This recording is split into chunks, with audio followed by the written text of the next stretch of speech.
melhor você falar, porque eu não estudei bem essa parte. Deixa eu colocar uma questão que talvez seja um pouco problemática, que é a questão da lei, né, da tradição dos judeus, e por que os cristãos decidem quebrar com isso, né? Se tem essa raiz do judaísmo e de Cristo, por que todas essas tradições de não comer porco, de guardar o sábado e a gente guarda o domingo, por que mudam essas coisas? É por causa do Império Romano?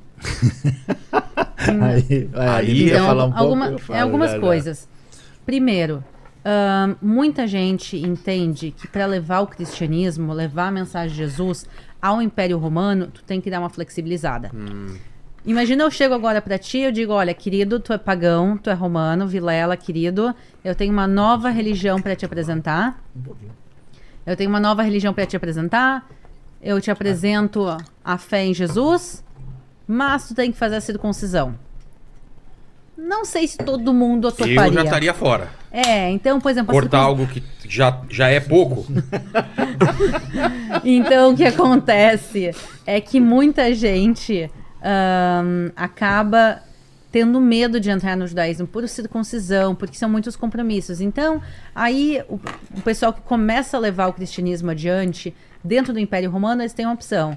Ou eu abro mão ou flexibilizo em algumas coisas e assim eu consigo levar a mensagem mais pessoas, adiante. Né? Exatamente, eles decidem, olha, a mensagem de Jesus é mais importante do que as leis. E isso a gente vê, parte inclusive do Novo Testamento, cartas que discutem isso, o que tem que ser feito e o que não tem que ser feito.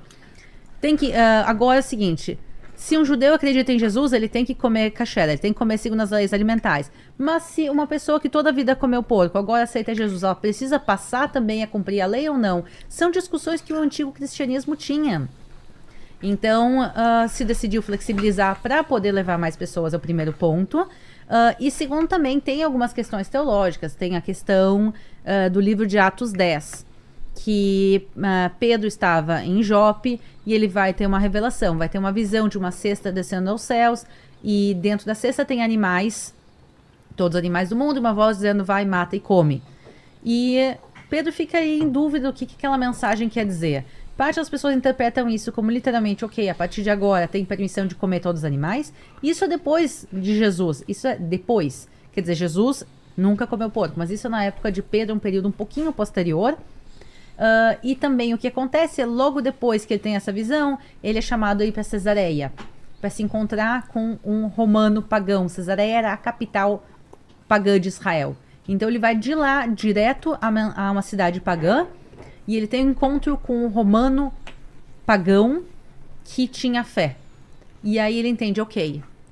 E daí ele entende que parte da mensagem que ele tinha recebido é a gente tem que levar isso a todas as nações. Então, tem também uma questão teológica que justifica por que parar de manter parte das leis. Mas foi uma discussão. Tem aí... E nos judeus nunca teve essa discussão de quebrar totalmente com a...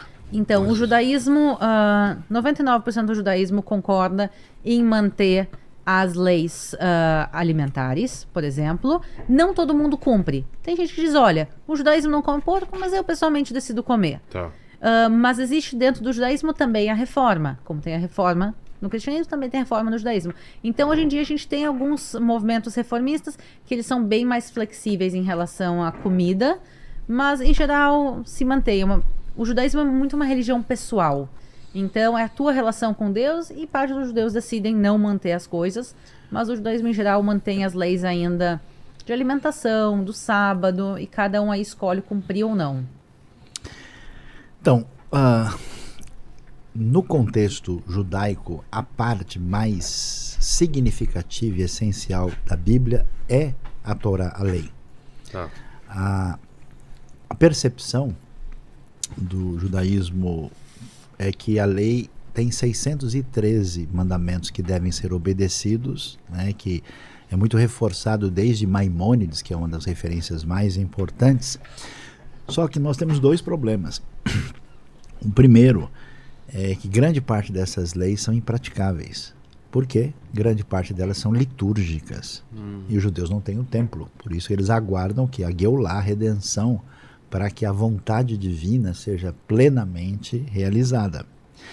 A outra questão é o que de fato a lei está pedindo. O que quer dizer isso? Então não existe só a lei. Então a tradição judaica desenvolveu o que é chamado de Torá oral, que é a explicação que os rabinos têm através da história, que é associada como uma lei complementar para o entendimento. Portanto, por exemplo, a Bíblia não diz que você não pode comer carne com queijo, explicitamente. Ela diz, não cozinhe o cabrito no leite da sua mãe da cabra. A tradição rabínica depois virou, isso aí é um mandamento alimentar. Você pega um estudioso de ponta como Jacob Milgrom, que escreveu um comentário gigante no livro de Levítico, ele vai dizer, olha, o que parece que existe por trás disso aqui é algum ritual cananeu, que tinha alguns desdobramentos e que foi a inspiração por trás disso. Mas o consenso rabínico é que você não pode comer parmegiana, é que você não pode comer carne com queijo. Cheeseburger.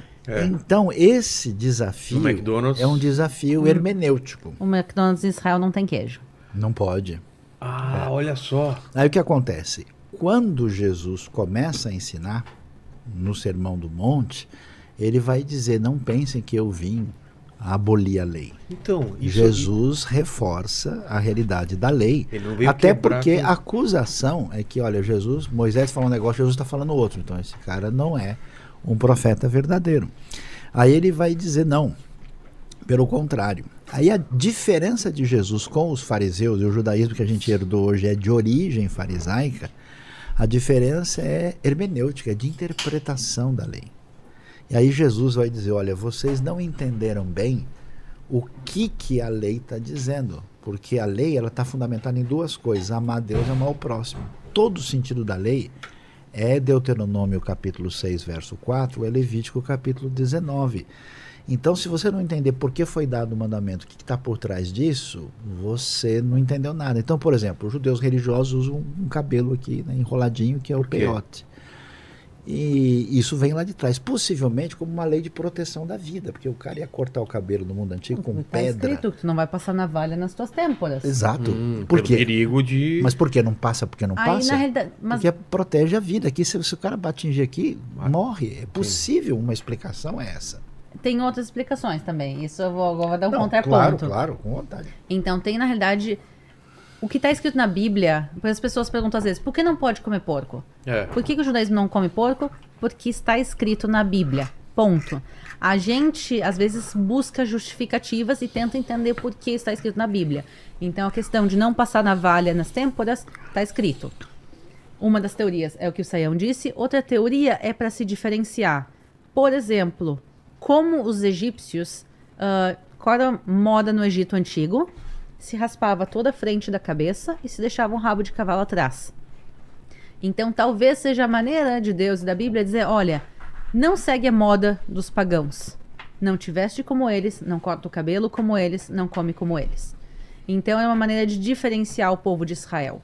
Então, essa também é uma teoria. Por que não passar navalha? É que, na realidade, é uma instrução para não fazer os cortes de cabelo dos egípcios.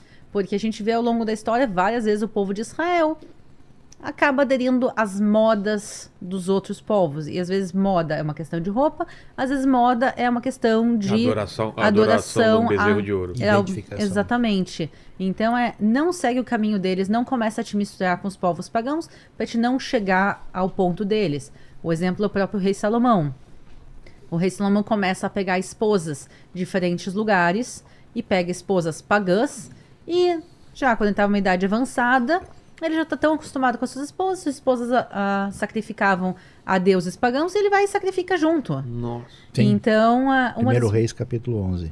Então a gente vê isso. E daí talvez a Bíblia diz, olha, não te mistura. Não no caso assim, tu é melhor que os outros, não te mistura. Mas é uma questão, não vai seguindo o caminho deles. Porque tu começa com cabelo, tu termina com sacrifícios. Mas é uma coisa que tem que ser observada. Nem todo detalhe literal dos mandamentos da lei o judaísmo de hoje pratica. Alguns sim. Por exemplo, não é permitido na lei você ter o seu servo trabalhando para você no Shabat. Proibido. Mas os judeus religiosos fazem isso e inventaram até um negócio chamado o gentil do Shabat. Então tem hora que... E isso que Jesus ficou bravo. Jesus, como judeu, disse, espera aí, ó. Vocês estão brigando muito por causa do Shabat, quando na hora o animal de vocês cair no buraco, aí vocês não vão tirar, vão ter o prejuízo. Então, quer dizer, o ser humano foi criado por causa do Shabat ou o Shabat por causa do ser humano. E o judaísmo... Tudo isso porque ele estava passou- curando no sábado, não era? Exato. Agora, o judaísmo passou por um processo de reflexão. Então, o erro grande dos cristãos é acharem que os judeus todos são os fariseus do Novo Testamento. Eles fazem essa leitura achando que todo mundo é assim.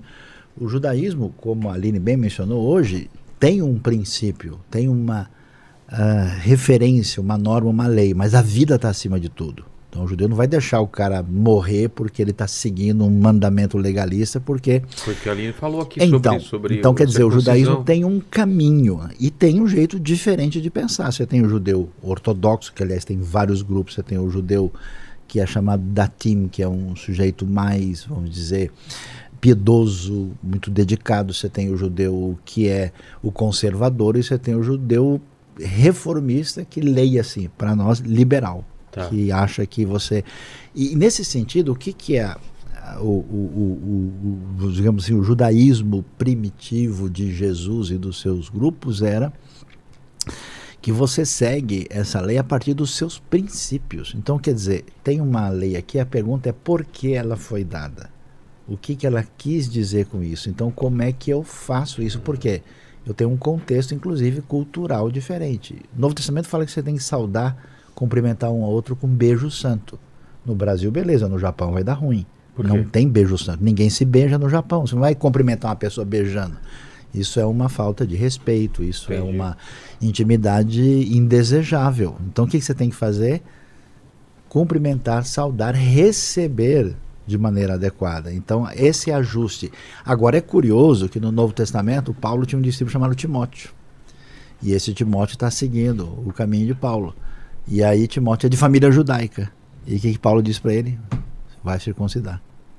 Porque ele não diz, ele diz, ó, se você é judeu, permaneça nas tradições judaicas. A tradição em si tem valor dependendo do coração e dedicação e sinceridade da pessoa ao praticá-la. Porque o legalismo é criticado pelo profeta Miqueias, pelo profeta Oséias, quando o cara só faz o negócio por fora e ele, na verdade, não tem qualquer intenção ou sinceridade nisso.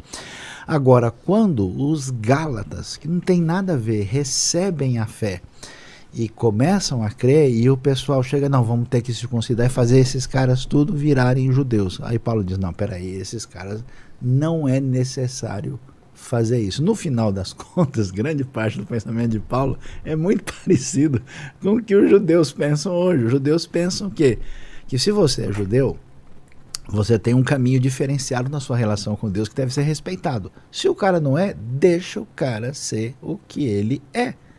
Entendeu? Agora, o que a gente não pode perder nesse negócio, né, que a coisa mais bonita que você tem na Bíblia hebraica é um negócio chamado Hesed. Quer dizer, um amor incondicional e inabalável de Deus, que é a base da aliança com Israel. Esse negócio, que é exponencial, é oferecido para Israel e oferecido para as nações. E nós entendemos que a figura-chave para isso acontecer é através de Jesus.